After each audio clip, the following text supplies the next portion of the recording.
दुबराजपुर में बरसता है तो सब पे बरसता है, और बराबर बरसता है, एक ही तरह बरसता है। न हिंदू देखे न मुस्लिम, न मंदिर देखे न मस्जिद, न खेत देखे न खलियान, पानी बरसा तो सब पे बराबर बरसा। लेकिन बाद में जब निरीक्षण करो तो सड़क पे पानी ही नहीं है, मगर पोखरे में पानी है। जब और आगे बढ़ के जाके देखो नदी में, तो पोखरे से ज्यादा नदी में। और जब कलकत्ता के किनारे देखो समंदर में, तो बहुत ज्यादा पानी। और जब पहाड़ी पे जाके देखो तो एक बूंद पानी नहीं।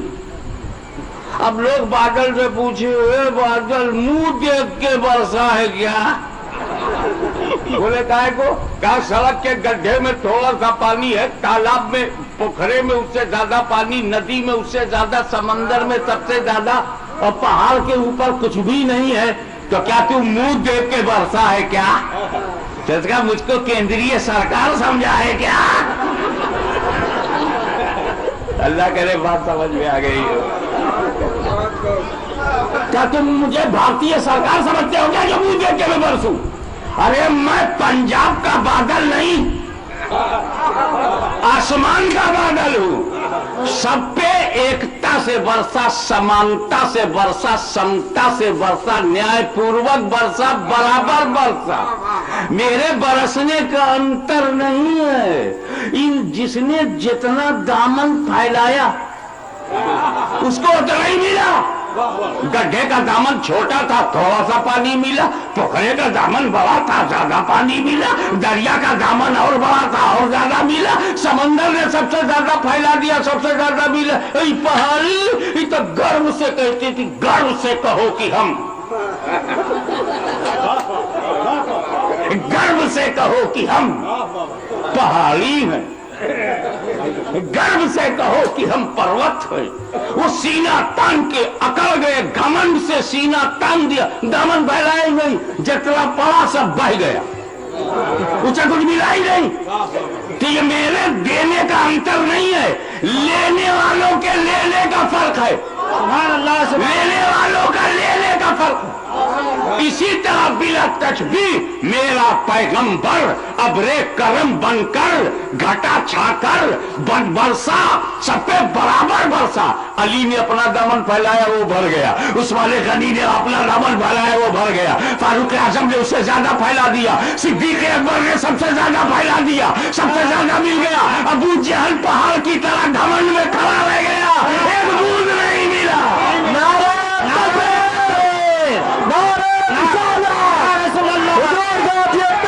जिंदाबाद जिंदाबाद हुजूर गाजी मिल्लत। सुभान अल्लाह सुभान अल्लाह। एक बात और सोचो, अब तो मैं ऐसे इस्लामपुर में हूं कि बहुत प्रगति पे है, उन्नति पे है। मैं उस समय भी आया था जब दुबराजपुर से रिक्शे पर बैलेंस बना के बैठना पड़ता।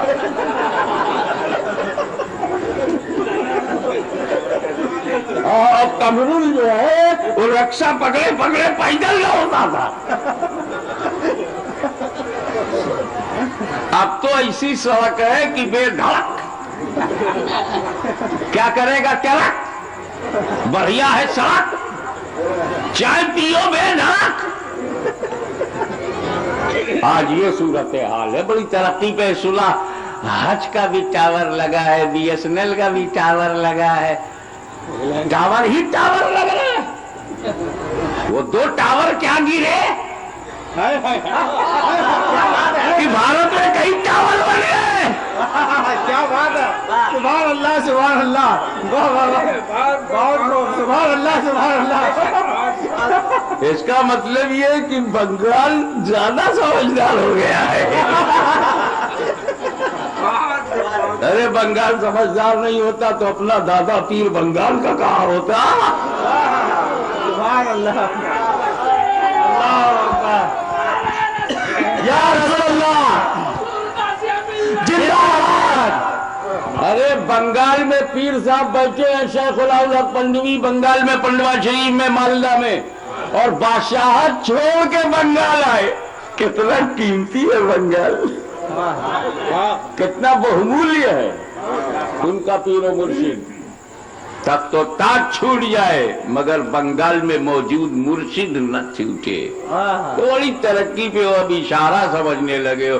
मैं तो समझा था कि 1 बजे रात में बोलूंगा तो सिर्फ मैं ही समझूंगा। तो क्या मालूम कि समझने में मेरे बाप भी मौजूद है, समझने में, नसब में नहीं। हजरत,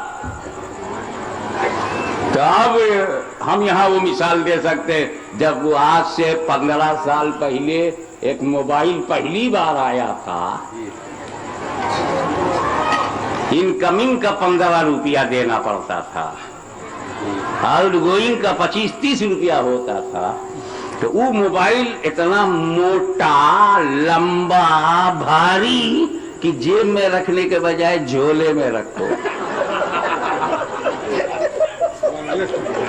उसमें व्यवस्था ये थी कि आपको आउटगोइंग आप बात बाहर कर सकते हो और दूसरे की बात सुन सकते हो। ये पहला मोबाइल था जब भारत में उसका परिचय हुआ, इंट्रोड्यूस हुआ। उसके बाद फिर दूसरा मॉडल आया। बोले ये 2 बातें जो पुराने में है वो इस नए में भी है, मगर एक खास बात ये है कि इसमें तुम मैसेज भी दे सकते हो। फिर तीसरा मॉडल आया। मॉडल तीसरा ऐसा आया कि इसमें तुम फोटो भी खींच सकते हो। जो पुराने मोबाइल में वो सब इसमें है, मगर नई बात यह है कि फोटो भी खींच सकते हो। फिर एक और नया मॉडल आया और बोले कि जो सारी बातें हैं, 4-5 खास बातें, वो भी इसमें है, मगर नई बात यह है कि इंटरनेट पे लगा भी सकते हो। आप देख रहे हैं हर नया मोबाइल पुराने मोबाइल का दुश्मन नहीं है, उसका विकसित रूप है, उसकी तरक्की है, उसकी प्रोग्रेस है, दुश्मनी नहीं है। तो हर नई चीज में पुरानी चीजों के सारे गुण होते हैं, मगर जो नए में गुण है वो पुराने में नहीं होता। बिना तशबीह इस्लाम नवीनतम धर्म है, लेटेस्ट है, वो पिछले धर्मों का दुश्मन नहीं। आदम के दिन, नूह का दिन, मूसा का दिन, ईसा का दिन, उसका ये दुश्मन नहीं है, बल्कि उसकी विकसित रूप है, उसकी तरक्की है। तो जो पुराने धर्मों की खूबियां हैं वो सब इस्लाम में है, मगर जो इस्लाम की खूबी है वो पुराने धर्मों में नहीं है। इसलिए भारत के बुद्धिजीवियों, अगर धर्म लेना है तो पुराने धर्मों को मार्केट से निकालकर इस नए धर्म को कबूल कर लो, क्योंकि इस्लाम में तमाम भलाई ही भलाई है। ये सारे धर्मों का निचोड़ है, सारे धर्मों की खूबी अपने दामन में समेटे हुए हैं। इस्लाम लेटेस्ट रिलीजियन है। मार्केट में जाकर जब लेटेस्ट मोबाइल ढूंढते हो तो बंदगी में आकर लेटेस्ट रिलीजियन क्यों नहीं ढूंढते?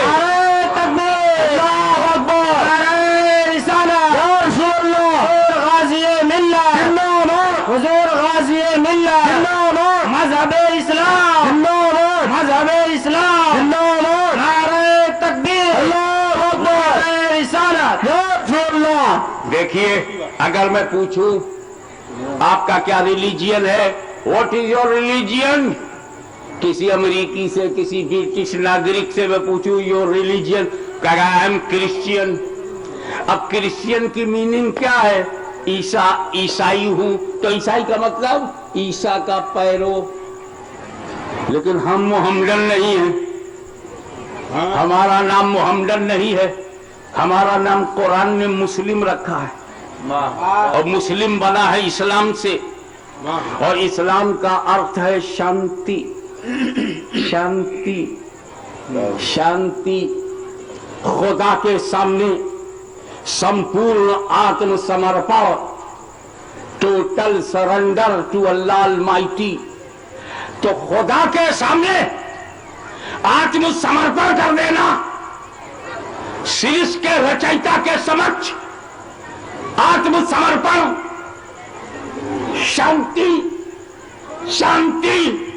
अरे जब धर्म ही का नाम शांति हो तो वो धर्म आतंकवादी कैसे होगा?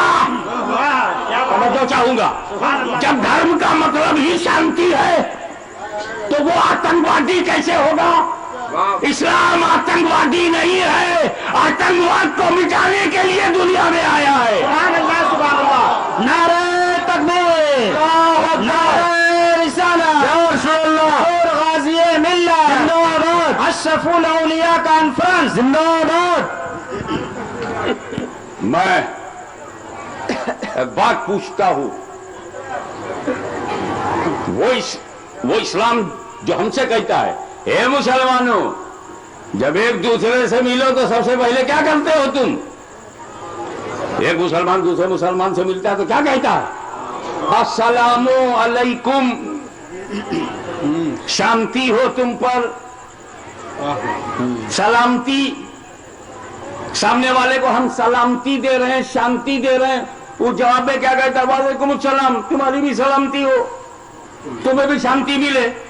हमें हम दिन भर में 50 मरतबा शांति देते हैं, शांति लेते हैं, तो जब एक कॉमन मुसलमान की आदत ये हो कि शांति दे शांति ले, वो बेगुनाहों को कत्ल कैसे करेगा?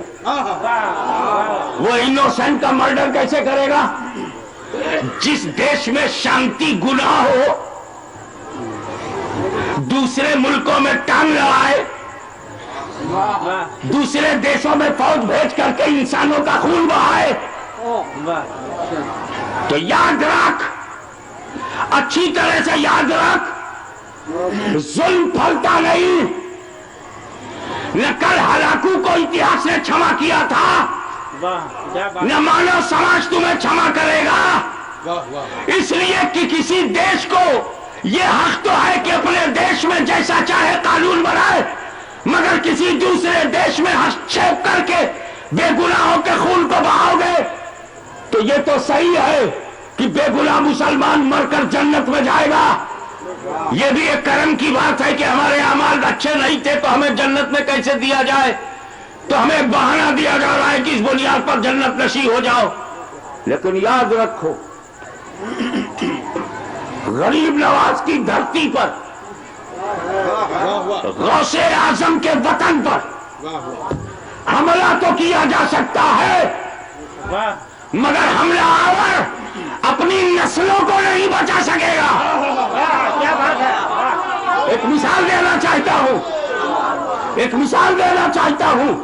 इमाम हुसैन पर यजीद का हमला तो हुआ, इमाम हुसैन के कैंप में बेगुनाहों का कत्ल हुआ, अब्बास मारे गए, अली अकबर मारे गए, अली असगर को तीर लगा, इमाम हुसैन की गर्दन कटी, यजीद का हमला हुआ, हुसैन की नस्ल पर हमला हुआ, हुसैन के परिवार पर हमला हुआ, हुसैन के खानदान पर हमला हुआ, एक एक बच्चे को चुन चुन कर मारा गया ताकि हुसैन की नस्ल खत्म हो जाए। मगर दुनिया गवाह है कि हुसैन की नस्ल पूरी दुनिया में छा गई, यजीद की नस्ल खत्म हो गई, यजीद की औलाद खत्म हो गई। ये गौसे आजम का घराना है, ये गरीब नवाज का घराना है। यहां तुम्हें हमला करने की तो इजाजत मिलेगी, मगर तेरी नस्ल खत्म हो जाएगी। जो कोई भी सादात के शहर पर हमला करेगा, उसका मुंह बेटे का चेहरा देखने के लायक नहीं होगा। आज भी सिर्फ 2 बेटियां हैं, तवज्जो चाहूंगा, आज भी तवज्जो चाहूंगा, सिर्फ 2 बेटियां हैं। एक शराब के केस में पकड़ी गई, शराब की हालत में टैक्सी चलाती ही पकड़ी गई। अभी जुल्म पूरा नहीं हुआ, कुदरत ने इंतकाम लेना शुरू कर दिया, चिराग बुझ गया। तो जैसे जैसे हुसैन पर जुल्म होता जाएगा, यजीद की नस्ल मिटती जाएगी। जैसे जैसे गौसो ख्वाजा पर हमला शुरू होगा, हमलावर की भी नस्ल मिटती चली जाएगी। ये कुदरत का इंतकाम है। लेकिन याद रखना, इस्लाम इस्लाम शांति का धर्म है। एक मिसाल और दूंगा। आपके घर के बगल में कोई घर हो और खाली दीवार का झगड़ा हो तो 25 साल मुकदमाबाजी होती है। खेत में 1 गज 2 गज का झगड़ा हो 25 बरस तक मुकदमा होता है। कोई भी अत्याचार बर्दाश्त नहीं कर सकता। लेकिन आओ, पैगंबरे अमनो शांति, prophet of peace, for the peace, to establish peace, शांति दूत, पैगंबरे शांति, फॉर शांति की स्थापना के लिए शांतिपूर्वक शांति संदेश दे रहे हैं। और एक सच मनवा रहे हैं कि जब एक ड्राइवर ही कार चलाता है, 2 ड्राइवर नहीं चला सकते, तो इतना बड़ा संसार एक ही खुदा चलाएगा, 2 खुदा नहीं चला सकते। अबे 2 ड्राइवर को एक कार में बैठाल दो, क्या कहने, दुबराजपुर तक नहीं पहुंच पाओगे। एक का मूड है दाहिने मोड़ने के लिए और एक का मूड है आगे जाने के लिए। इसने स्टीयरिंग दाहिनी तरफ काटा, उसने एक्सीलेटर दबाया, दोनों कब्रिस्तान पहुंच गए। क्या कहने, 2 ड्राइवर मिलके एक कार नहीं चला सकते तो 3-3 खुदा और 33 करोड़ खुदा इतनी बड़ी दुनिया कैसे चलाएंगे? वाह वाह। एक देश चलाने के लिए एक ही राष्ट्रपति होता है, एक प्रदेश चलाने के लिए एक ही गवर्नर होता है, तो इतनी बड़ी दुनिया चलाने के लिए एक ही खुदा। वरना 2 खुदा होने में एक प्रॉब्लम और आएगा। किसान ने दुआ किया, हे खुदा, अधिकार छीनना जुल्म है, अधिकार छीनना मानवता विरोधी है, क्या कहने, अधिकार छीनना न्याय विरोधी है। बात समझ में आ रही कि नहीं? अधिकार किसी का नहीं छीनना चाहिए। हाँ, हमें जो तेरी माँ का अधिकार है वो अपनी मौसी को देगा। मौसी का हम सम्मान करेंगे मगर माँ वाला अधिकार नहीं देंगे, है ना? जो तेरी बीवी का अधिकार है, तेरी अर्धांगिनी का जो अधिकार है वो अपनी पड़ोसन को देगा। जुल्म नहीं होगा। तो जो खुदा का अधिकार है आए है, वो पत्थरों को देना। आए है, क्या बात, जो अधिकार खुदा का है वो पहाड़ों को देना। क्या कहने, हमें खुदा का बीवी का अधिकार यह है कि उसके सिवा तुम किसी से अपना शारीरिक संबंध नहीं रखोगे, ये उसका अधिकार है। और खुदा का अधिकार यह है कि उसके सिवा किसी को पूजोगे नहीं, ये खुदा का अधिकार है। वाह वाह, सुभान अल्लाह, क्या कहने, सुभान अल्लाह, सुभान अल्लाह। तो बड़ी प्यारी बात मेरे नबी ने कही थी कि there is a no worshipable, कोई पूजा के लायक नहीं सिवाय सृष्टि के रचयिता के। रचनाएं रचनाएं हैं, इन्हें रचयिता का दर्जा ना दो। मखलूक मखलूक है, खालिक का दर्जा ना दो। क्रिएशन क्रिएशन है, क्रिएटर का दर्जा ना दो। बड़ी प्यारी बात कही थी। मगर अत्याचार शुरू हो गया। जैसे नबी ने यह सत्यवाणी बोली कि अल्लाह के सिवा कोई पूजा के लायक नहीं है, तो ये अत्याचार शुरू हो गया। राहों में कांटे बिछाए गए, पैगंबर को पत्थरों से मारा गया, अल्लाहु अकबर। कारोबार का अधिकार छीन गया, स्वतंत्रता, विचार की स्वतंत्रता, बोलने की स्वतंत्रता, जीवन शैली की स्वतंत्रता, आत्मचिंतन की स्वतंत्रता, अपने विचारों को प्रकट करने की स्वतंत्रता सब नबी से छीन ली गई। अत्याचार इतना बढ़ा कि 2.5 साल तक शाबे अबी तालिब में हाउस अरेस्टेड, जेल बना दिया गया। न पानी का कोई कतरा जा सकता था, पानी की एक बूंद नहीं जा सकती, एक दाना नहीं जा सकता, एक चावल नहीं जा सकता, एक गेहूं नहीं जा सकता। इतना अत्याचार का पहाड़ मेरे नबी के सर पर गिराने की कोशिश की गई। अल्लाह ताला ने हुक्म दिया, ए नबी, ये मक्का तो अत्याचार से भर गया है, आप मदीना चले जाइए। मेरा नबी मदीने गए, मदीने चले गए। जब रसूल मक्के से मदीना जाने लगे तो साथ में दो, रसूल पाक, सिद्दीक अकबर, ओनली टू।